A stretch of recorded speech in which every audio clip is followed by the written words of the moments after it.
她是吳亦凡最怕見到的女人，因為她最喜歡吃的就是牙籤。只見她一根根往嘴裡塞牙籤，打牌的時候就當成零食吃。到了吃飯的時候，她先擺上了3盒牙籤，一口米飯就着一根牙籤，吃得津津有味。你以為米飯是主食，其實牙籤才是她的主食。該說不說，這牙籤能好吃嗎？好吃，特別好吃，比柚子香。他每天都要吃3盒牙籤，一盒牙籤有500根，那麼一天就要吃掉1800根牙籤，這也太誇張了吧！丈夫也試圖阻止她，但她根本不聽，你說你的，我吃我的。現在大姐變得越來越離譜，這不吃着飯就把筷子給照了。大姐說筷子比牙籤大，吃着有嚼勁，口感也好。丈夫看不下去了，給大姐切了點水果，沒想到啊，大姐直接把水果放在了一邊，對着托盤口水直流，直接讓丈夫把托盤劈了給她吃。我感覺大姐就是被丈夫寵壞了，這玩意兒能吃嗎？這個時候絕對不能再慣着她了。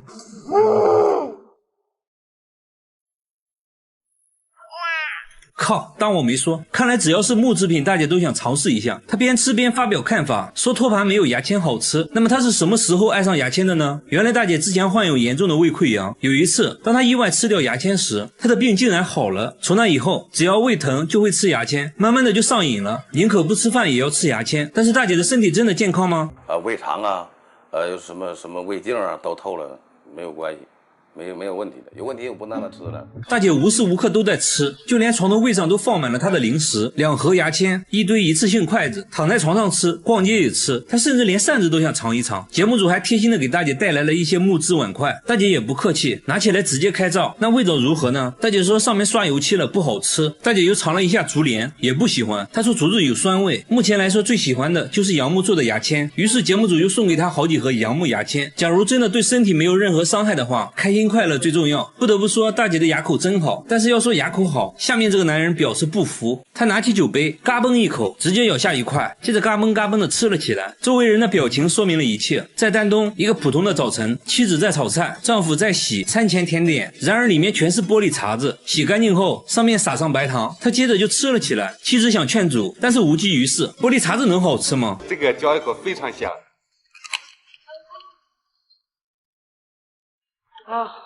節目組檢查了一下他的牙，除了有點參差不齊外，沒別的毛病。那麼他到底為什麼要吃玻璃？大叔說這個要從20年前說起。20年前他是一個銷售，剛和客戶簽了一個大合同，由於自己不能喝酒，被客戶一番羞辱，說他不爺們兒。為了證明自己，他拿起酒杯嘎嘣嘎嘣的吃了。從那以後他就愛上了玻璃的味道，他會在玻璃店找各種邊角料，不同厚度的玻璃吃起來口感也不一樣。挑選完畢，帶着他的美味甜點回家了。回家後會根據口味對他們進行分類。他說醫院的吊瓶最好吃，酥脆有嚼勁，口感極佳。而燈泡吃起來就差一點，但也很爽口。那麼他一天要吃多少玻璃碴子呢？2個啤酒杯。按照節目流程，他被帶到了醫院做檢查，還在醫生面前表演吃玻璃。醫生也是大為震驚，但是檢查結果卻顯示他很健康。醫生也覺得不可思議，最後還是建議不要繼續吃了，以後可能會出現梗阻的情況。最後大叔也表示以後就不吃玻璃了，以後改成吃牙籤。下面這個大叔看了上面2位之後，連說服了，你們都是鐵齒銅牙，我只能吃點軟的了。只見他抓起一隻泥鰍，不假思索直接吞了下去。一隻不過癮，他接着又吞了一隻泥鰍。貝爺見了都直呼內行，他說生吃的味道好極了，秋秋彈彈還能拉絲。隨後他把泥鰍都裝到了瓶子裡，在回家的路上邊走邊吃，那叫一個幸福。吃飯的時候也要先吃泥鰍開胃。母親很擔心他，但他卻並不在意，繼續吃着心愛的泥鰍。那他為什麼要生吃泥鰍呢？原來大叔曾經有胃炎，為此還做過5次手術。為了療養身體，他吃了很多的中草藥，但是並沒有什麼效果。然而有一天，桌子上的泥鰍引起了他的注意。他之前在書中看到過泥鰍有緩解胃痛的功效，於是他嘗試生吞泥鰍，結果胃痛確實好了不少，於是一發不可收拾。他對於泥鰍的選擇也是很苛刻的，他只吃野生的泥鰍，拿着鐵鍬來到稻田就開始挖泥鰍，不一會兒就挖到了一盆的泥鰍，稍微清洗一下，抓起來就送進了嘴裡，那是乾淨又衛生啊，兄弟們。朋友想做一道泥鰍豆腐湯，他卻覺得根本就是浪費時間。高端的食材往往只需要最樸素的烹飪方式，生吃才是最好的。按照節目流程，他被帶到了醫院做檢查，一番檢查下來，他的身體狀況很好，但是醫生還是不建議生吃，因為有感染寄生蟲的風險。如果非要吃的話，建議只能中午吃。最後大叔也表示，為了身體健康，以後會盡量少吃的。好了，我是月貝，關注我，每天一個迷惑行為大賞。大叔把鱷魚當兒子養，每天給鱷魚做足療，偶爾還來個大保健。先把沐浴露塗滿全身，然後用洗澡巾搓背，偶爾還會在洗澡水裡加入料酒去腥。鱷魚的皮膚非常厚，褶皺的地方很難清洗，主人累到不行，鱷魚卻一臉享受。大叔每天會帶着鱷魚在公園散步，已經成為公園裡一道獨特的風景線。為了讓鱷魚更吸引眼球，大叔還要給鱷魚做美甲，精心打磨指甲後，然後挨個塗上指甲油，看起來美美的。完事後再來個親親，抱着鱷魚就睡覺了。因為鱷魚比較能吃，主人給它取名餓了麼，說餓了麼是自己撿到的。剛開始只是一個蛋，慢慢孵化出來，經過精心照料，就變成了現在這個大體格子。還說餓了麼從沒咬過人，甚至很少發脾氣，是一個可愛的乖寶寶。平時餓了麼最喜歡的就是看球賽，連眼睛都不帶眨一下的。主人一手抱着蜥蜴，一手摟着鱷魚，說他倆都是忠實的球迷，每次比賽都要看。當心儀的球隊進球時，他們還有自己獨特的慶祝方式，毫不猶豫地躍入水中，歡快地翻滾，展示着鱷魚獨特的慶祝動作。這段是我瞎編的。一群人來市場卻不買菜，全都圍着一只狗在看，這有啥好看的？一旁的大叔說他已經這樣轉了一上午了，大家都感覺很奇怪，他明明看起來非常疲憊，但依舊自顧自地旋轉，好像上了發條一樣，就算被行人撞倒，被嬰兒車撞到受傷，也不會停下來。在市场上問了一圈，終於找到了它主人，一問才知道這狗是偷偷跑出來的，主人也不知道它為什麼會這樣，只要一把它放下，立馬就開始旋轉，好像有開關一樣，碰到地面就啟動，而且它根本不看路，每天都面臨着危險。為了它的安全，主人只好把它關在家裡，用繩子綁在了凳子上，但都無濟於事。只有吃飯的時候，它才會稍微消停一會，吃完立馬開始旋轉。主人說這種情況是4個月前開始的，因為工作原因，把它單獨關在了家裡。有次回家就看到它在轉圈，都不知道它轉了多長時間，一開始也沒太在意。有次轉圈鏈子纏在了一起，它都快窒息了，還在自顧自地轉。主人這才意識到不正常，醫生對它進行了一系列檢查，發現他頸椎出現了問題，導致腦壓增加，因此患上了老年痴呆症。雖然通過吃藥可以防止病情惡化，但現在最重要的是給他更多的陪伴，會慢慢好起來的。他每天偷偷給自己家的貓下藥，就摻在猫咪愛吃的食物裡，一天3頓下的藥還不一樣。之所以這麼做，都是因為他家的貓太可惡，每當他一覺醒來，臉上就會出現傷口，手臂上也有抓傷。他確定不是自己抓的，自己指甲很短，根本抓不出來這種效果。他現在怕得很，在臥室偷偷裝了監控，結果卻讓他更加迷惑。只見每當他入睡後，他家貓就像瘋了一樣撕咬他，還把屁股在他臉上蹭來蹭去。他下意識把貓推開，接着貓咪的行為更加詭異，在地上不停地抽搐。主人想不明白，為什麼白天乖巧的貓咪晚上會對自己做這種事情，而且每次主人出门後，它的行為也很古怪，變得焦躁不安，憤怒地撕咬被子。這隻貓到底怎麼了？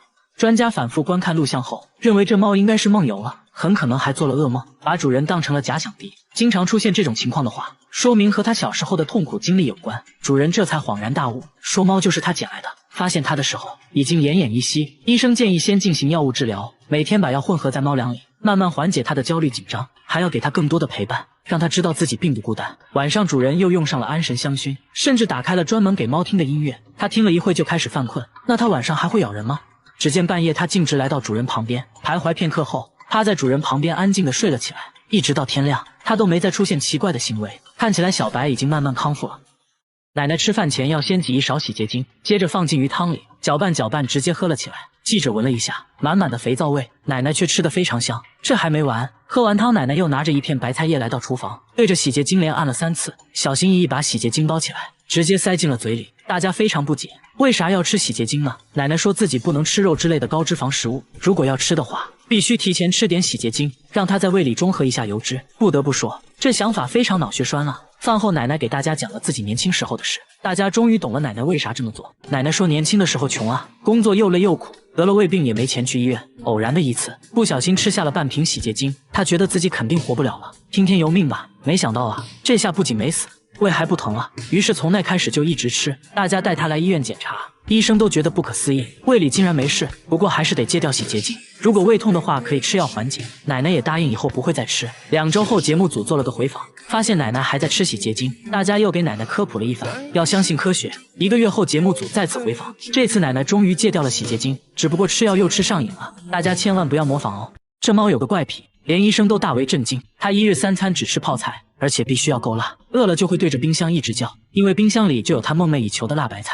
主人受不了了，從冰箱拿出了一片泡菜，小白聞了聞，幾口就吃完了。看起來一片泡菜根本不夠吃，主人又把泡菜和米飯拌在一起，給他做了個泡菜拌飯。但小白很挑剔，只吃了拌飯中的泡菜，1粒米飯都沒吃。主人說小白是流浪貓，剛撿回來的時候他什麼都不吃，直到拿出泡菜的一刻，他竟然兩眼發光，一直叫個不停，才知道這貓喜歡吃泡菜。我們都知道韓國人喜歡吃泡菜，難道韓國的貓也都喜歡吃泡菜嗎？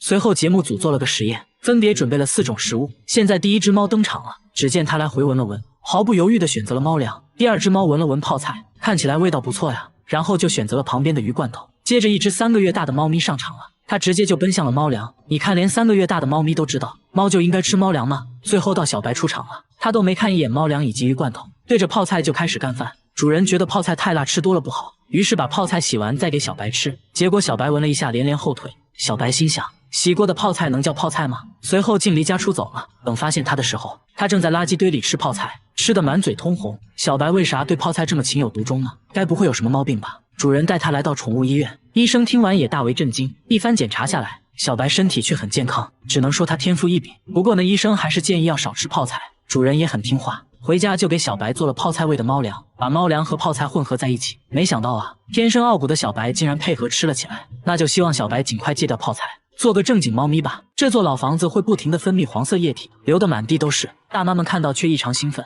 像瘋了一樣蹲在地上，用年糕蘸着液體，吃得一臉享受。甚至有人趴在地上舔食，他們還會把液體收集起来，說這液體能包治百病。听到此話，一旁的大叔也忍不住了，喝了一口後卻一臉嫌棄。神秘液體越流越多，甚至連屋外也開始流。現在主要的流淌線路是3條，屋內2條，屋外1條。液體已經對這座老房子形成了包圍之勢。讓大媽如此瘋狂的液體到底是什麼？節目組找來專家，用熱像儀一測，屋頂的溫度竟然高達43度，這就很反常了。接着來到屋頂一探究竟，可以看到密密麻麻液體流淌的痕跡，有些液體都凝固了，屋頂的木板都被浸透了，顏色也變得深沉。不知道液體是否具有腐蝕性。觀察了半天，發現所有液體都是從一個縫隙裡流出來的。專家壯着膽子把手伸到裡面去摳，卻摳到了一坨濕噠噠黏糊糊的東西，嚇得他趕緊爬了下來。下來仔細一看，這不就是蜂巢嗎？裡面都是滿滿的蜂蜜。看到這一情況，在場的所有人都鬆了一口氣。大媽表示，我說怎麼吃起來有點甜呢？但為什麼滿是蜂巢的屋子裡卻沒看見蜜蜂呢？專家表示，可能是由於最近大媽們在屋裡上課，環境非常嘈雜，久而久之蜂群不能安穩工作，最後不得已棄巢了。大媽們聽到這個消息都很傷感，這麼好吃的蜂蜜以後吃不到了可咋辦？大媽家出現了不應該出現的東西，就在她拔牙回家後，家裡就憑空出現了一包牙齒，參差不齊的，足足有20顆，其中還有好幾顆爛牙。牙齒是大媽整理櫥櫃時發現的，剛開始還以為是乾燥劑，仔細一看差點嚇死。這牙比正常人類的牙齒小了很多，真的是人類牙齒嗎？牙醫看了一眼，說不僅是人類牙齒，而且還是小孩的乳牙。一個人一般就有20顆乳牙，而這一包恰巧就有20顆。從形狀上判斷，應該就是同一個人的，很明顯是專門收藏起來的。一聽說是乳牙，大爺很不理解，因為老兩口根本就沒有孩子，最近也沒人來過家裡，那為啥會出現在自己家呢？這會不會是某種詛咒呢？隨後記者在家裡發現了蹊蹺。10號這天，日曆上標注的行程是去看牙醫。大媽說那天確實去拔牙了，自己記性不好，就在日曆上做了標注。那會不會是她不小心從診所帶回來的呢？大媽卻一口否認，大家也不確定她有沒有健忘症。為了排除這種可能，接着來到牙醫診所，調出了監控，確實沒看到大媽拿走任何東西。那牙齒到底是從哪裡來的呢？聊天中得知，這房子是他們租的，1年前才搬進來的，而且房東就有個孩子。大家瞬間醍醐灌頂，這牙齒8成就是房東孩子的。接着聯繫到了房東，一問才知道，這牙齒確實是他家小孩的，當時搬家忘記拿了，一切都是虛驚一場。你以為智齒疼得睡不着，來醫院一看，這顆智齒竟然是橫着長的，僅僅冒出了一點頭，縫隙裡一直殘留小零食，導致發炎腫脹，拔牙難度非常大，直到切開牙齦才知道有多可怕。不過呢，不用擔心，現在就給你拔掉。醫生會在智齒周圍不同部位打3次麻藥，稍微呢會有一點刺痛感，但很快你就沒有任何感覺了。接着呢，給周圍消消毒，防止感染。等麻藥起效後，醫生根據智齒的生長角度，一刀就劃開了牙齦，整個過程你不會感覺到痛。掀開牙齦就看到了埋伏的智齒，但這僅僅是冰山一角，智齒大部分還鑲嵌在牙槽骨中。為了更輕鬆地把智齒取出來，需要用鑽頭把智齒一分為2。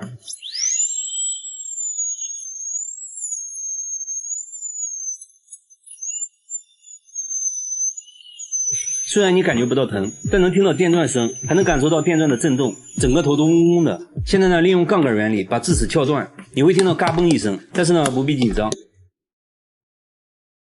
輕輕一挑就把牙冠取了出來。接着呢，再次利用槓桿原理，一點點往外撬。牙根埋伏的比較深，醫生決定再次把牙根部分一分為2。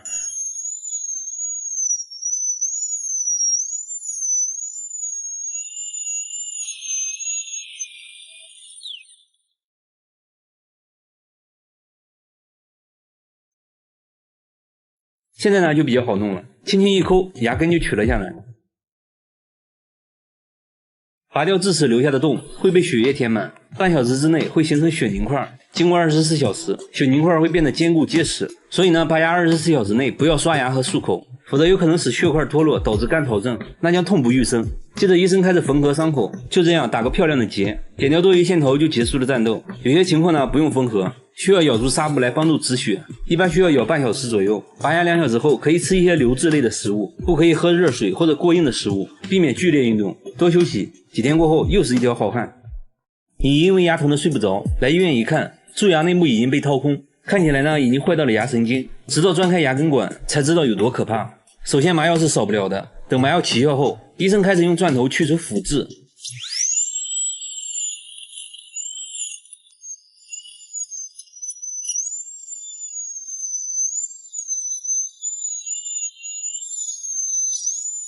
可以看到根管已经暴露，用工具輕輕一碰就打開了牙髓腔。不用想了，牙神經肯定已經壞死，這種情況呢只能做根管治療，通俗點講就是殺神經。這應該是牙齒問題中最可怕的一種治療方式。不過呢，牙神經已經壞死的情況下，治療過程是不會有痛感的，否則呢可能會有一點點痛。醫生一般會注射局部麻藥，所以呢不用太過擔心。這種方式避免了拔牙，最大程度保留了你的天然牙齒。接着呢，醫生測量根管的深度，根據測量的深度來選擇長度合適的根管銼，來一點點刮出壞死的牙髓。牙髓處理乾淨後，醫生裝上小鑽頭，開始拓寬根管。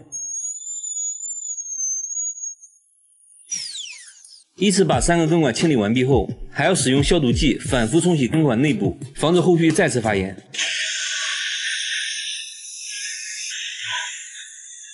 接着呢，插入3根類似棉籤的東西，對根管內部進行乾燥處理，隨後在根尖裡塗上一層密封劑，接着使用牙膠來填充根管，這樣呢就可以完美填充牙根管，不會留下任何間隙。接着呢，使用加熱工具熔斷牙膠，依次對3個根管進行同樣的操作。接下來用樹脂繼續填充根管頂部，通過光固化燈快速固化，這樣呢根管部分就填充好了。接下來還要使用鑽頭繼續打磨牙冠部分，方便接下來塑形。隨後對於牙冠部分塗抹酸死劑，目的是為了清理雜質。等待片刻後處理掉酸死劑，開始填充複合樹脂。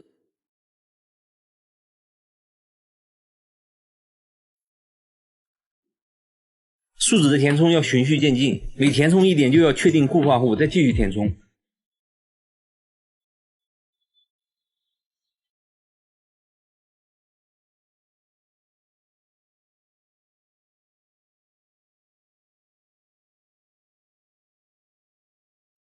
就這樣，醫生用工具塑造出了一個人工牙冠，最後呢，再對人工牙冠進行打磨拋光，這樣就完成了複雜的根管治療。一般情況下，根管治療後的牙齒壽命大約為11年。記得好好刷牙。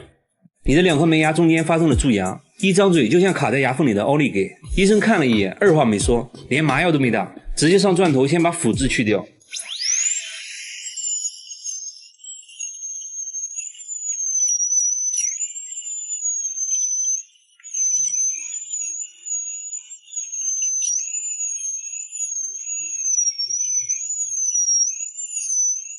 醫生換了一種工具，繼續打磨邊緣部分，以便樹脂填充物能完美貼合牙齒。你比較幸運啊，蛀牙不是很深，沒有傷到牙髓，所以呢修補起來也比較簡單。接着塗抹酸死劑，經過酸死處理後，釉質表面在顯微鏡下呈蜂窩狀，能增強與填充樹脂的粘接強度。接着醫生塗抹粘合劑，你可能會聞到類似強力膠的味道。接着醫生使用光固化燈照射，讓粘合劑快速固化。接下來在牙縫中放置一個薄膜隔開。現在呢開始填充樹脂。樹脂的填充要循序漸進，每填充一點就要先等固化後再繼續填充，期間還要保持牙齒乾燥，所以呢醫生會對着牙齒一直吹氣。你牙齒可能感覺有點冷，再忍忍馬上就好了。填充完樹脂後，接下來就要對表面進行打磨拋光，這時呢就要用到專用的條狀砂紙，先用粗面研磨，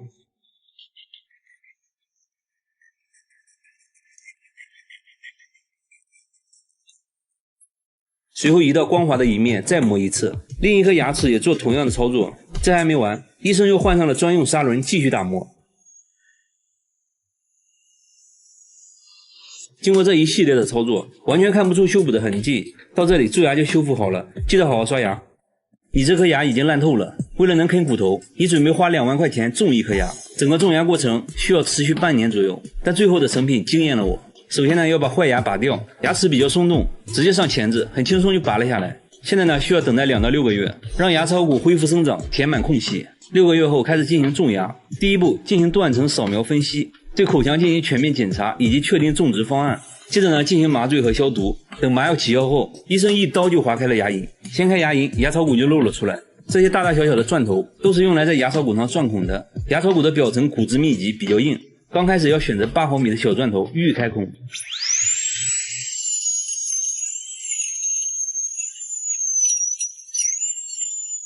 現在呢，要逐漸換成更粗的鑽頭，擴大孔洞。用粗鑽頭時，轉速一定要慢，否則呢會導致摩擦生熱，燒毀骨細胞。過程中鑽頭還會一直噴出生理鹽水，就是為了降溫。現在呢，使用螺絲紋鑽頭將孔的上端繼續拓寬，就是為了讓孔洞和種植體完美契合。孔打好後，醫生取來像螺絲一樣的種植體，開始種植的時候要盡量調低轉速，慢慢推進去，才不會使接觸面骨細胞損壞。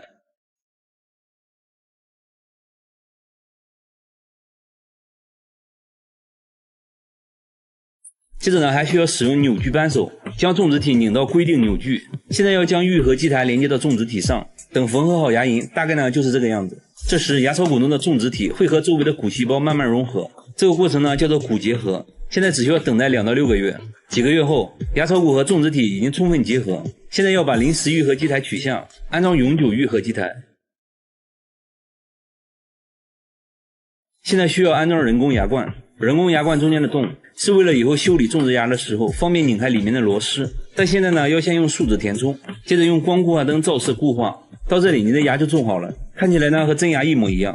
現在就可以去啃骨頭了，記得好好刷牙。你因為智齒疼得睡不着，來醫院檢查後才發現這顆智齒竟然是橫着長的，並且完全埋在了牙齦裡，外觀上根本看不出來，拔牙難度非常大。直到切開牙齦，我才知道這顆智齒有多可怕。不過不用擔心，現在呢就給你拔掉，醫生先給你蒙上，醫用手術動筋，只露出嘴巴。這時你可能會有點緊張，不過呢這還不算什麼，醫生會在智齒周圍不同部位打3次麻藥，稍微呢會有一點刺痛感，但很快你就沒有任何感覺了。接着呢給周圍消毒。根據智齒的生長角度切開牙齦，因為麻藥的效果基本不會感到疼。如果這時你感覺到疼痛，那一定要舉手示意，讓醫生給你加麻加辣。醫生用鑷子掀開牙齦，就看到了埋伏的智齒，但這僅僅是冰山一角，因為是橫着長的，智齒的大部分還鑲嵌在牙槽骨中。為了更輕鬆地取出智齒，這時就要用球鑽削一點牙槽骨，通俗點講，就是用電鑽鑽你的骨頭。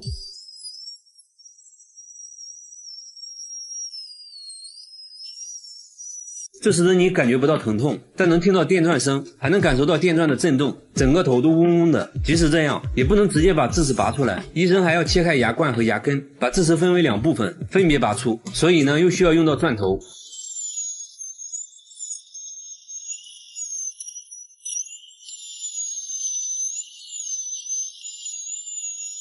這時的你可能會分泌大量唾液，口水直流，現在就要先把口水抽走。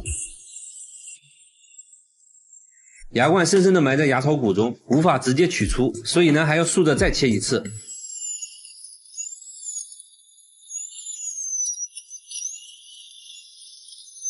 再次把口水吸乾淨後，就可以一塊一塊的把切好的牙冠部分取出。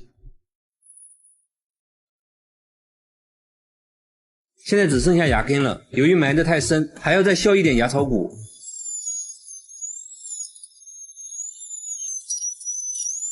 現在利用槓桿原理，一點點往外撬，很快牙根就被撬了出來。現在你的下巴可能很酸，再堅持一下，馬上就要結束了。由於創口比較大，最後還需要給你縫合牙齦。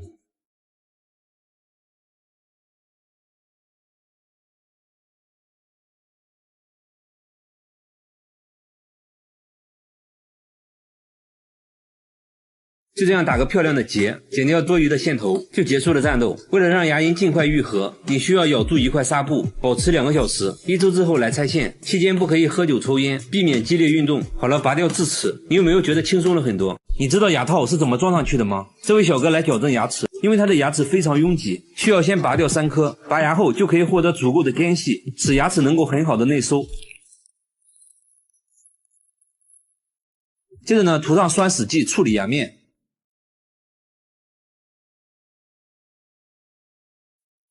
等待片刻後，再處理掉酸死劑，接着冲洗牙面，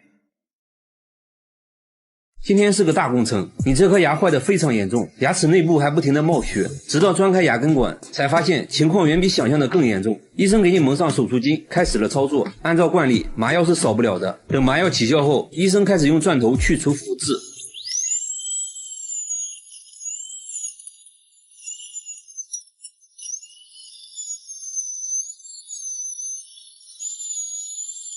可以看到，這顆牙已經壞到了牙神經，還引發了炎症。醫生剛把內部清理乾淨，血水就冒了出來。醫生決定給你進行根管治療，通俗點講就是殺神經。這應該是牙齒問題中最可怕的一種治療方式。聽到這裡，你已經緊張地握起了拳頭。為了讓你放鬆下來，首先呢就要重新打麻藥。醫生還特意把針頭掰彎了，緊靠着牙齒來一針，內部的神經也要來一針。現在呢需要用鑽頭打開牙髓腔。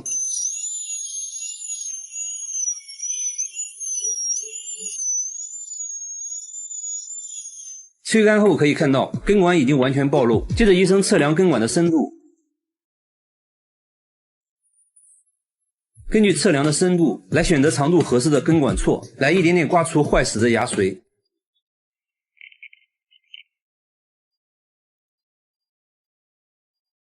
依次把3個根管清理完畢後，還要使用消毒劑反覆冲洗根管內部，防止後續再次發炎。牙髓處理乾淨後，醫生裝上小鑽頭，開始拓寬根管。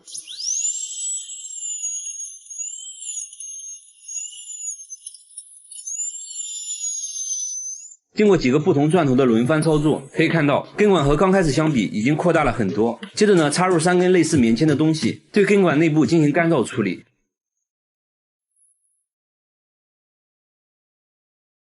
接着呢，要使用牙膠尖來填充根管，牙膠尖要先裹上一層密封劑，這樣呢就可以完美填充牙根管，不會留下任何間隙。接着使用加熱工具熔斷牙膠尖，依次對3個根管進行同樣的操作。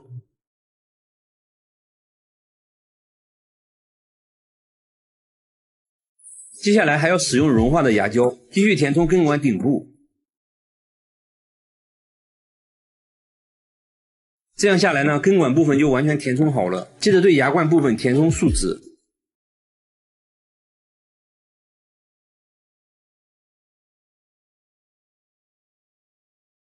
最後安裝上人工牙冠，這樣呢就完成了複雜的根管治療。這下你又可以想吃什麼吃什麼了。它全身沒有骨頭，把頭固定住，甚至可以旋轉360度，直接嚇傻了圍觀群眾。不僅如此，手腕也可以360度轉動，手指都能做出反人類的動作。2隻手合在一起，很輕鬆的就能把手背掰到後面。工作人員嘗試了一下，差點沒骨折。他連腳後跟都能翻轉到前面，離遠了看，差點分不清前後。高難度的瑜伽動作也不在話下，身體極度扭曲，即使連專業的瑜伽教練看到，都被嚇了一跳。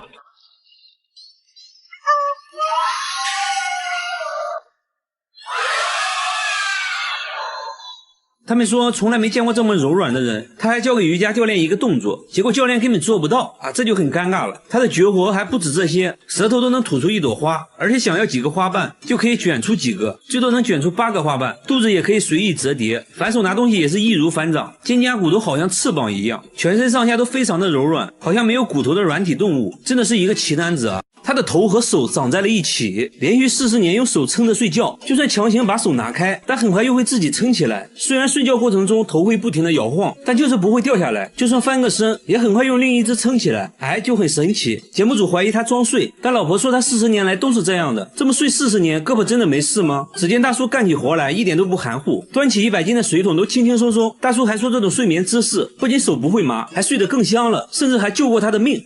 這又是為啥呢？他說之前家裡闖進一個小偷，小偷看到他的奇葩姿勢，還以為是睡夢羅漢，直接就嚇跑了。附近鄰居家都被偷了，唯獨他家沒有丟失任何東西。後來鄰居都學他這樣睡覺，他根本堅持不了5分鐘。那他為啥會有這種迷惑行為呢？大叔說自己從18歲開始就這樣睡覺了。原來40年前經常有人在他家果園偷蘋果，輪到他守夜的時候實在太困了，想要睡一會兒，但地板很硬，也沒有枕頭。他突發奇想，用手把頭撐起來，沒想到睡得非常舒服，甚至打起了呼嚕。從那之後就形成了習慣。但是這樣真的健康嗎？来到醫院一番檢查下來，醫生說他患有間歇性的呼吸障礙，奇葩睡姿讓舌頭阻塞了呼吸道，所以有時在睡眠中會無意識的呼吸暫停。為了健康，必須要改掉這種睡眠方式。最後大叔也表示不再當睡夢羅漢了。和大叔有類似愛好的還有下面這個男人，他他睡覺必須要抬腿，還說這樣舒服，周圍人都不相信，覺得他在裝睡。但3個小時過後，大叔就這樣一直抬着腿，看起來好像不是裝的。節目組做了個測驗，讓5個人同時抬腿，不到1分鐘，有人已經在發抖了。5分鐘後，所有人都敗下陣來，唯獨大叔的腿還在懸空。走近一看，人家已經睡着了，即使在家裡，那也要抬着腿，被子都被他撐了起來。監控也顯示大叔整夜都抬着腿，他為什麼會出現這種迷惑行為？節目組帶大叔來到醫院，經過長時間的檢查，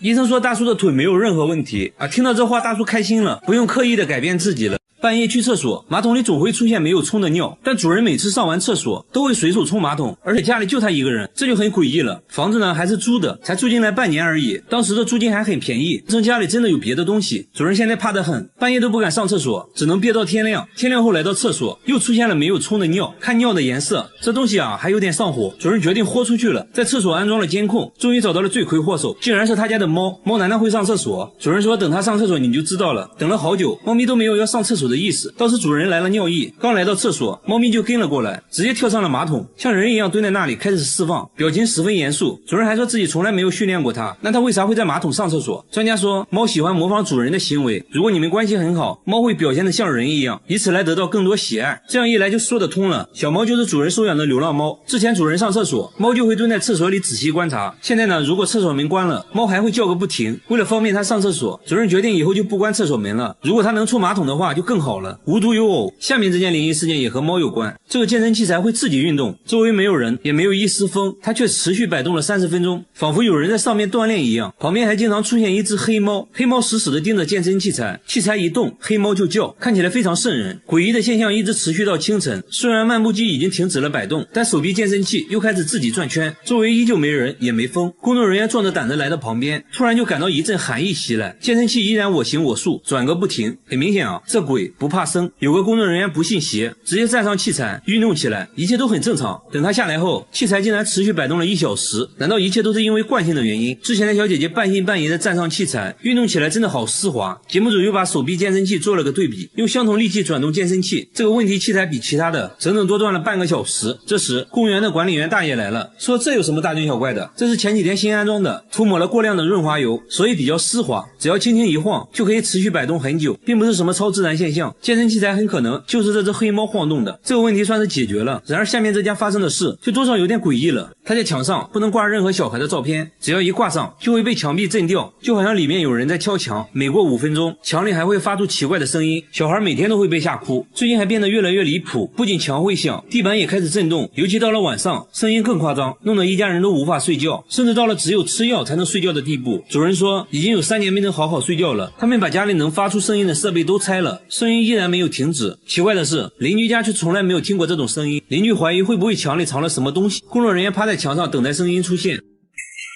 뭐야?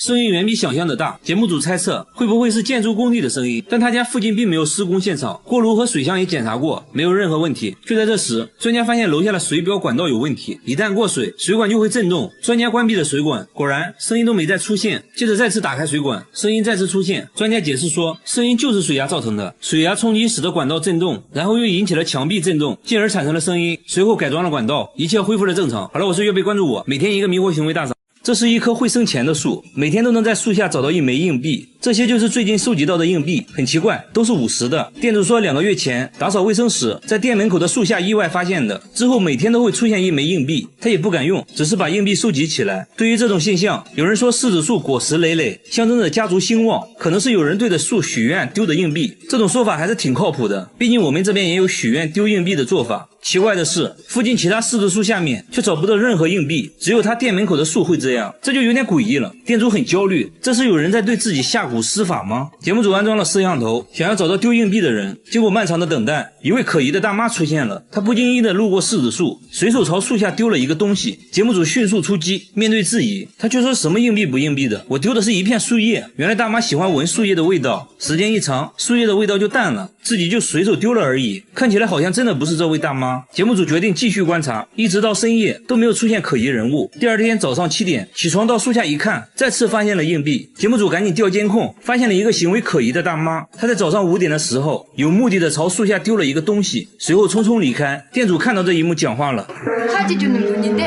原來這個大媽是收廢品的，每天都會來店裡收廢紙箱。為了確定丟硬幣的是不是她，店主在一枚硬幣上做了記號。沒一會兒，大媽又來收廢品了，隨後在店裡買了一杯咖啡。店主把帶記號的硬幣找給了她。大媽剛出門就把硬幣丟在了樹下，隨後店主找到硬幣確認了，一直丟硬幣的人就是廢品大媽。節目組趕緊追了上去，大媽也承認了，丟硬幣的就是自己。至於為什麼一直這樣做，大媽說店主每天都會把廢紙箱給自己，而且還不要錢。為了感謝店主，又怕店主不接受，才會偷偷的把硬幣丟在樹下。至此真相大白，一個溫暖感人的靈異事件。大媽最後也向店主解釋了一切，和廢品大媽一樣。下面這位大媽也有反常行為，大媽交不起水電費，卻每天給陌生商販送錢，每人大約給2萬，而且還不買東西，不要的話她會把錢丟進下水道。市場裡的商販都無緣無故收到過，就連街頭賣菜的大爺大媽也收到過。這種奇怪的行為每天都會上演，而且最近金額也在變大，有人竟然一次收到了17萬。大媽送錢也從不廢話，丟下錢就走。假如一天要發10萬，一年就是3600萬。有人認為大媽可能中了彩票，然後想做善事回報社會，不然普通人根本沒這麼多錢。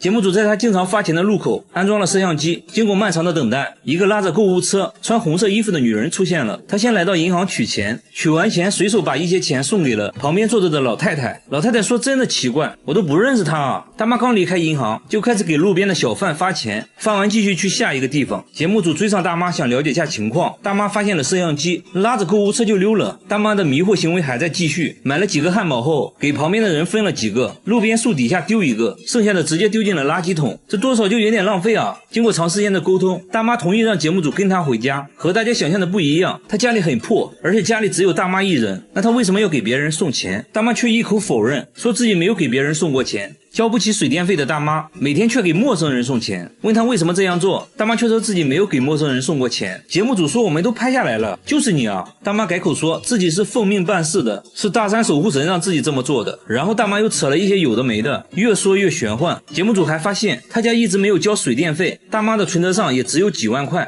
看起來生活本身就很困難了，根本不足以支撐她每天出去送錢。這時大媽又說自己把股票賣了，但看起來像是臨時編的謊話。第二天大媽又去了銀行，把剛取出來的15萬直接放在大廳的凳子上，誰想要誰要。節目組把錢收起來還給大媽，大媽突然哈哈大笑，直接把錢丟進了下水道。這種反常舉動，節目組覺得有必要帶大媽去看醫生了。街道辦事處的工作人員都知道大媽的情況，想要幫助她都被拒絕了。節目組想要說服大媽去醫院，還是被拒絕。接着大媽還哭了起來，經過連續幾天的勸說，大媽同意去醫院。一番交流過後，魏浩宇醫生認為大媽患有精神分裂症，同時還出現了幻覺，都是由於長期缺愛導致的。醫生建議大媽要敞開心扉，分享自己的感受。街道辦事處表示會幫助大媽，給她溫暖，讓大媽感受到被愛。曾經收到大媽錢的商販也表示會把錢還給大媽，希望她能好起來。至於她的錢到底哪裡來的，節目中也沒說明白。就這樣吧，如果現實中遇到這種送錢的人，你們一定不要大驚小怪的，請叫上我，謝謝。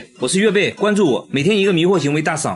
大姐上廁所從來不用紙，必須用紙的話就要把用完的紙留着，下次繼續用。用完的衛生棉也要洗接着用。為了省水，馬桶要攒1天，睡覺前才會沖1次。28年來沒買過一件衣服，短褲都是30年前趁降價買的，鬆緊帶已經沒有彈性了，沒關係，用夾子夾上照樣穿。襪子都穿到脫絲了，變成了薄薄一層。短袖從小穿到大，上面全是洞。他還說希望再穿個20年。洗髮水也是各種免費試用裝。洗衣服用洗衣機就太費電了，直接把衣服泡在洗澡水裡，洗完澡順便就把衣服洗了。我觉得這樣還是浪費，應該把洗澡水收集起來沖馬桶才對嘛。家用電器都是用優惠券兌換的，為了省下每月17元的燃氣費，他把家裡燃氣停了，只要花錢一切免談。很多人覺得這樣省錢完全沒必要，你再省也買不起房子啊。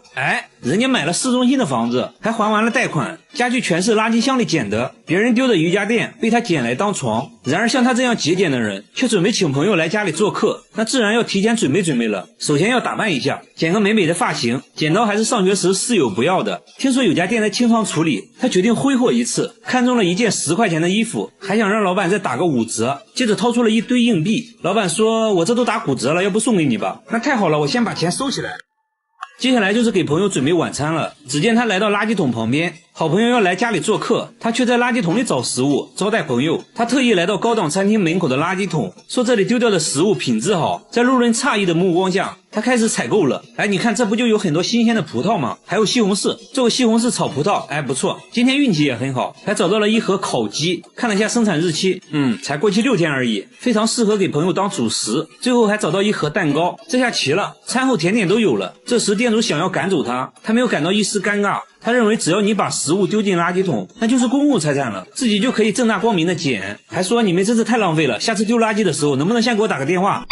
社交牛 C 症無疑了。他回家後一般都是拿出食物直接開灶，但這次是招待朋友，他決定包裝下擺個盤啥的，於是把撿來的食物全部倒進鍋裡攪拌一下，一份大鍋菜就做好了。還說希望朋友會喜歡他親手撿來的食物。朋友如期而至，他先給朋友介紹了自己從垃圾桶撿來的家具，自豪地說自己從來沒買過家具。朋友都聽傻了，露出了一副沒見過世面的樣子。但更讓他們傻眼的還在後面。晚餐時間到，大姐拿出了撿來的食物，好朋友來家裡做客，他卻把從垃圾桶撿來的食物端上了餐桌。朋友根本看不出來是什麼食材，小心翼翼嘗了一口，表情複雜，又嘗了一口，直搖頭。另一個朋友說有那麼誇張嗎？一口下去一言難盡，問他食物從哪來的，大姐嘿嘿一笑，笑得朋友驚慌失措。啊，不會吧不會吧，這也是撿的。朋友頓時腸胃翻滾，衝進了廁所。大姐貼心地說馬桶沒沖過，味兒可能有點大。這樣好了，朋友吐得更厲害了。這還沒完，大姐還要請朋友吃餐後甜點。朋友發現蛋糕已經被人咬過了一口，很明顯也是撿來的，礙於面子還是決定嘗一嘗。確實不新鮮了。朋友打開冰箱找水喝，發現冰箱鋪了一層報紙。大姐解釋說撿來的食物有的包裝比較髒，所以才鋪上了報紙。朋友一聽，那算了吧，我還是憋着回家喝吧。沒一會兒朋友便離開了，以後估計不會再聯繫了。但我覺得大姐至少還挺坦誠的，其實她變得極度節儉也是有原因的。大姐說自己名牌大學畢業，本以為一輩子衣食無憂，沒想到後來竟然失業了，這讓她有了危機感，於是學會了省吃儉用的生存之道。據說每個月都能省下4000塊，房貸都還完了。現在我終於知道自己為啥沒買房子了。好了，我是右貝，關注我，每天一個迷惑行為大賞。大叔瘋狂地用鐵錘敲自己，一天要敲1萬次，邊敲還邊笑，甚至腦袋也要敲敲，即使在店外都能聽到敲打的聲音。節目組驚呆了，這是一把貨真價實的鐵錘，難道不疼嗎？大叔輕蔑一笑，說我都做了5年了，還說正是鐵錘救了他的命，這又是為啥呢？他也不解釋啊，反而變本加厲，瘋狂地敲打肚子，都敲出了8塊腹肌，胸口再來上幾下，胳肢窩也不能少，說這是自己獨特的按摩方式啊。不僅如此，說錘子療法還能幫助減肥。工作人員嘗試了一下，差點敲骨折。大叔最後在臉上敲了幾下後，終於說出了這樣做的真正原因。原來啊，當年他得了很嚴重的頸椎病，有天痛到無法忍受，偶然拿起鐵錘敲打頸椎，沒想到頸椎一下他就不疼了，從此就走上了敲打自己的道路。但當他脫掉上衣，脊椎都被他敲得通紅，長了厚厚的老繭。他真的健康嗎？節目組帶他來醫院，大叔還在醫生面前展示了錘子療法。醫生看得一愣一愣的，一番檢查下來，醫生說他的頸椎問題仍然存在，建議大叔立即停止錘子療法，不然很有可能得關節炎。聽了醫生的話，大叔回家就把鐵錘換成了按摩儀。和大叔有相同愛好的還有下面這個男人，他在零下20度的氣溫下瘋狂的用鐵錘敲肚子，1分鐘要敲80次，肚子都敲紅了。他卻說自己在鍛鍊身體，還讓工作人員往他肚子上敲，敲完肚子又打了一套太極拳。完事後拿出一瓶白醋，倒了滿满一杯，一飲而盡。這種迷惑行為真的是奇怪啊。回家後拿出冰凍的蘋果，直接用手指劈開吃，還說手切的好吃。我信你個鬼啊，有區別嗎？更奇葩的是，他是個專業的鋼琴老師，彈了一手好鋼琴，還給節目組展示了一段，看着完全就是2個人啊，為什麼會有這麼奇葩的組合？這時大叔說出了自己的故事，原來他患有小兒麻痹症，從小就被朋友孤立，這讓他很自卑，直到有一次自己單手劈斷了一個木棍，小夥伴都驚呆了，這讓他找到了自信，從此就這樣開始奇葩的運動了。至於鍛鍊完要喝醋，他說之前經常咳嗽，喝了醋就不咳嗽了，就很神奇。但這種鍛鍊方式真的健康嗎？節目組帶他來醫院，當着醫生的面展示了自己的鍛鍊方式，醫生也看呆了。一番檢查過後，醫生發現他的腸胃有一定程度的損傷，要立即停止這種危險行為，不然有可能會導致內出血。最後大叔也表示自己會慢慢改掉這種不好的鍛鍊方式。然而下面這個大叔對自己更狠，他把10厘米長的釘子敲進了膝蓋，接着用拔罐器对着傷口抽血，很快就抽出來一管血。就這種迷惑行為，他每天都要做10次，已經做了10年。他還說是為了健康，下班了抽一管，睡覺前也要抽一管。最急的人是他老婆啊，怕他抽死了，說他有一次放血過多，都站不起來了，為此還在家休養了3個月。而他自己卻說，正是釘子救了他的命。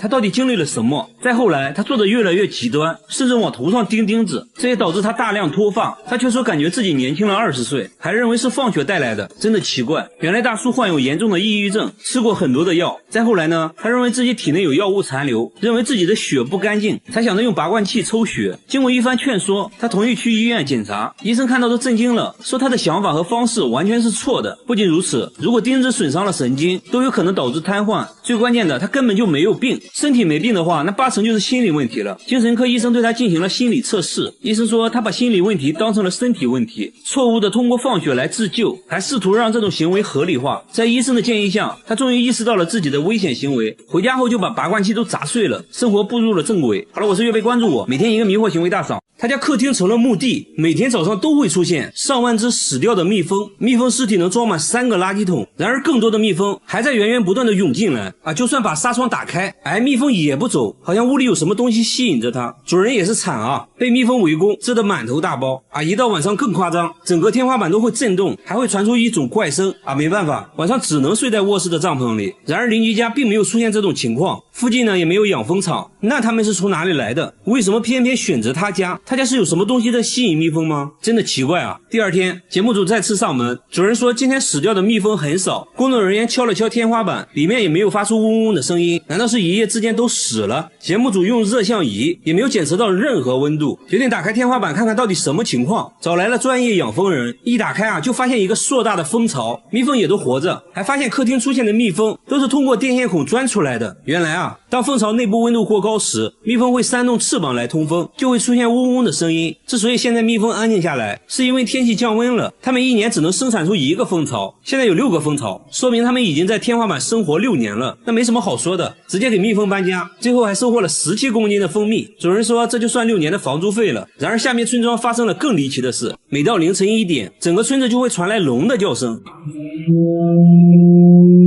村長說聲音是從半年前開始的，每到凌晨1點就會準時響起，一直持續到早晨不戴耳塞根本沒法睡覺，很多人受不了都搬走了。有村民認為是之前開山採石動了龍脈，而節目組卻認為是鍋爐的聲音，但村長說自己早就檢查過了，鍋爐一切正常。節目組繼續尋找聲音來源，這時一個類似的聲音傳來，來到屋內才發現是縫紉機的聲音，但聲音非常小。縫紉機表示這個鍋我不背，那難道是管道施工惹的禍？但施工隊表示從來不會在凌晨施工。一時間關於聲音的說法越來越多，聽起來也越來越靈異。又來到了凌晨，節目組全體動員，在村中各個角落尋找聲音來源，還安裝了聲納設備來監控。不一會兒，聲音準時響起，大家都指向了同一個地方，正是鍋爐所在的位置。聲納設備也檢測出聲音就來自村長家的鍋爐。這就很尷尬了，村長還是不肯相信，明明自己檢查過的。鍋爐售后人員排查了半天，終於找到了問題所在，鍋爐上一個電磁閥產生了滑動，導致了這種不尋常的聲音。維修完畢，村民終於可以睡個好覺了。同樣在凌晨出現詭異聲音的還有下面這個公寓，每到凌晨4點，整個公寓就會傳來敲門聲，有時候是玻璃球掉地上的聲音。聲音是從5年前開始的，每天持續4個小時。聲音出現時，整個房間都有回聲，牆壁都會震動，很多人都無法安心睡覺，出現了不同程度的神經衰弱。有人乾脆在外面租房住。物業也調查過原因，關閉了所有能產生噪音的設備，但最終聲音還是沒有停止，現在反而變本加厲，什麼奇怪的聲音都會出現。節目組在公寓不同位置都安裝了攝像頭。又來到凌晨4點，敲門聲再次響起，1小時過後又變成了玻璃球滾動的聲音，聲音竟然高達90分貝。要知道地鐵站聲音也才81分貝。工作人員發現用鐵錘摩擦瓷磚產生的聲音和玻璃球掉落的聲音很像，懷疑是有人故意這樣做的。節目組在其他樓層安裝了更多的攝像頭，想要找到這個人。接下來就是等待聲音的出現，但是一晚過去了，完全沒有出現任何聲音，連續幾天聲音都沒再出現。其實已經沒必要再調查了，很明顯了，惡作劇的人就在公寓裡，至於是誰就不好說了。1個月後，節目組做了個回訪，物業表示自從節目組採訪過後，聲音就沒再出現過，這下都能安心睡覺了。好了，我是岳飞，關注我，每天一個迷惑行為大賞。大叔每天咬着1雙筷子睡覺，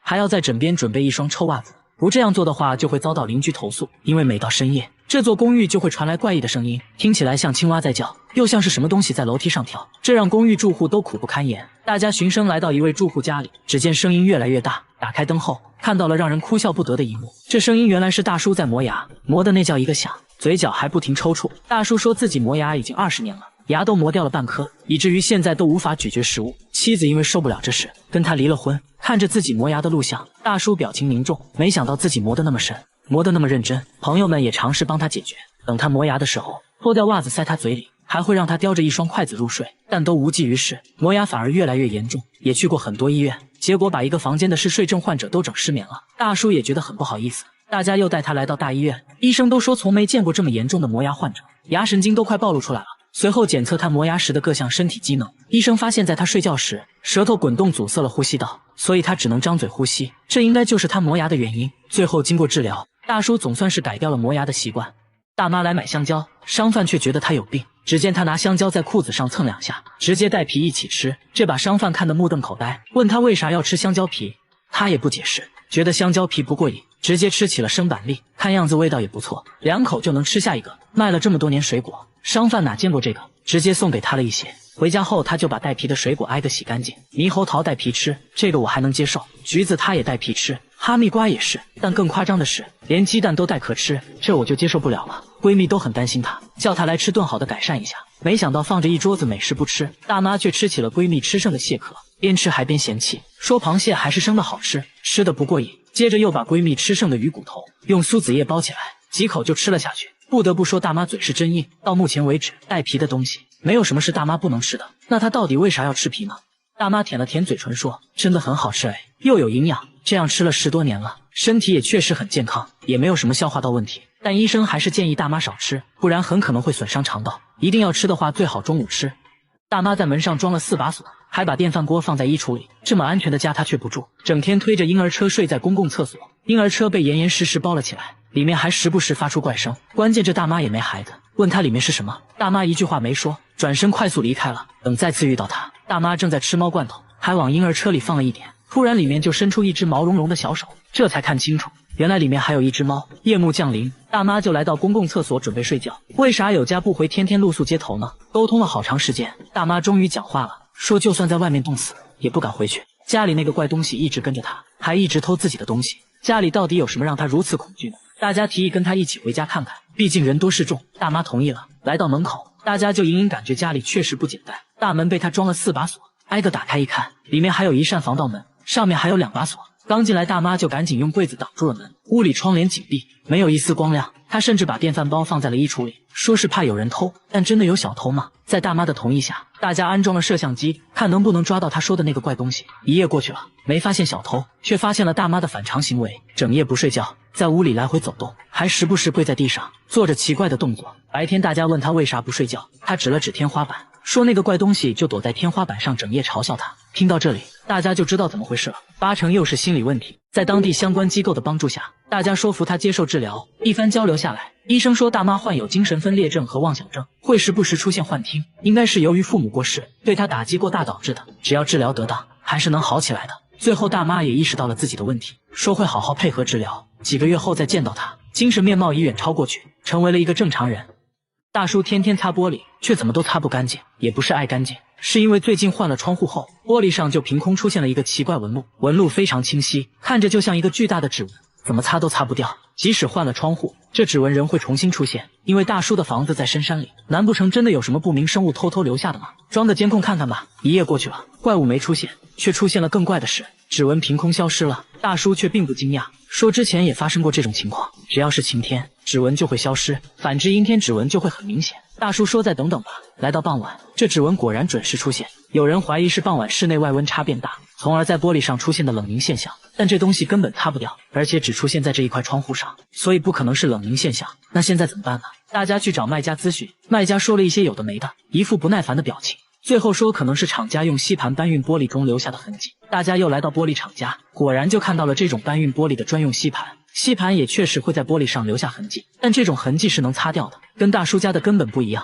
就在大家一筹莫展之際，瑕疵品玻璃的存放方式引起了大家的注意。上面出现的紋路和家裡指紋不能說是很像，只能說是一模一樣。厂長解釋說，剛生產出來的玻璃很熱，需要在下面墊上一层厚厚的油脂。大家隱隱感覺這層油脂可能就是謎團的關鍵。帶着油脂找到專家，專家分析半天，又說了一大堆我听不懂的。總之結論就是，玻璃上的紋路還真是油脂印上去的。剛開始紋路還是能擦掉的，但一些瑕疵品玻璃在露天環境中存放時間一長，這紋路就會深深印在玻璃上，是很難擦掉的。工廠為了利益最大化，會把這種超大的瑕疵品玻璃做成小一點的窗戶玻璃。恰巧大叔買的窗戶玻璃就是用這種瑕疵品做的，於是就出現了這種怪現象。至於這紋路在晴天時消失，是由於溫度升高導致的。知道了怎麼回事，這下不用再換玻璃了。